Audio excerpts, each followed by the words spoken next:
Anda sendiri untuk sektor teknologi seperti apa? Oke, mungkin translasinya gini ya, kalau kita lihat kan sebenarnya mostly, driver-nya banyak dari foreign ya, mereka keluar outflow dari saham-saham yang kayak Buka dan juga DCII. Mungkin kayak kita ngelihatnya lebih kayak global view, jadi ada kekhawatiran sebenarnya translasi buat kayak saham teknologi di Indo, itu kan akan mengalami kayak potentially itu hal yang sama dengan di China. Jadi kalau kita lihat kan China ya, khususnya juga saham teknologi, mereka ada concern dengan antitrust atau yang ibaratnya potensi monopoli dari beberapa pemain di teknologi. Karena bukan cuma teknologi aja ya kita lihat di China ya, maksudnya saham yang related juga kayak misalnya gaming, karena mereka dituduh sebagai spiritual opium, translasinya juga akan diketatkan. Education juga sama, mereka nggak bisa kayak fundraising, nggak bisa expand, nggak boleh mendapatkan profit.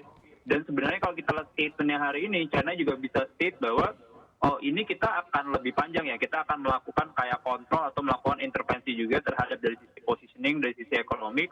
Jadi ada kemungkinan sektor financial khususnya buat insurance itu juga bakal kena juga. Nah Oke. kekhawatiran buat di emerging market ini kayak salah satunya China itu jadi concern juga buat di Indonesia.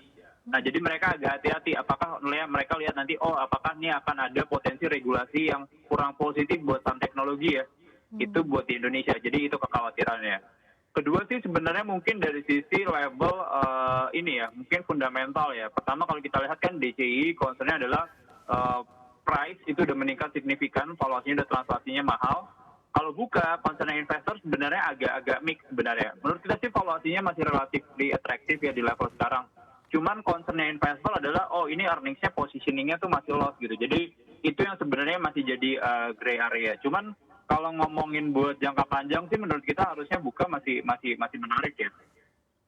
Oke. Nah, kalau bicara jangka panjangnya saham teknologi kan banyak yang berharap ini akan menjadi seperti Amazon dan lain-lainnya gitu ya kalau di pasar luar negeri. Apakah ini masih terlalu dini untuk terjadi di Indonesia mengingat karakter investornya mungkin masih lebih suka saham-saham konvensional atau tradisional atau bagaimana?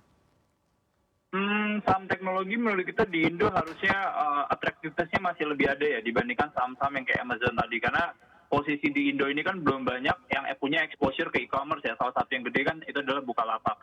Jadi kalau kita lihat positioningnya buat yang di bursa atau regional lain, itu mereka udah lumayan overown.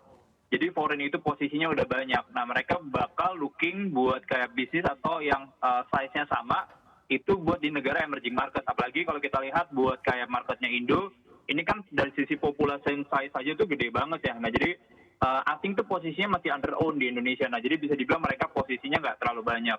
Jadi itu menurut kita sih harusnya masih menarik.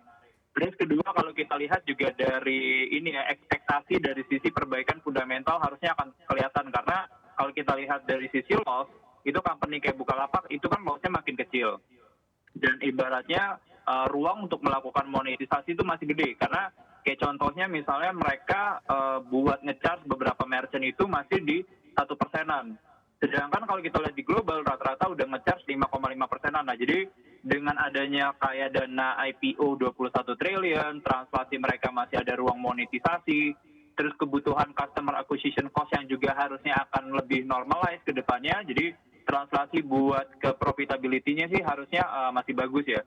Intinya sih sebenarnya kalau misalnya semakin banyak saham teknologi di Indo yang akan listing menurut kita positif ya. Bukan cuma secara spesifik buat sahamnya, cuman buat indeksnya juga. Karena kalau kita lihat kan saham-saham teknologi ini kan biasanya deserve kayak premium valuation ya dibandingkan yang non-teknologi. Jadi kalau kita lihat misalnya di Nasdaq gitu ya, misalnya saham kayak Facebook, Amazon, Apple, Alphabet, habis itu Microsoft juga, itu translasinya positif ya, maksudnya valuasinya juga lebih mahal dibandingkan S&P dan juga Dow Jones.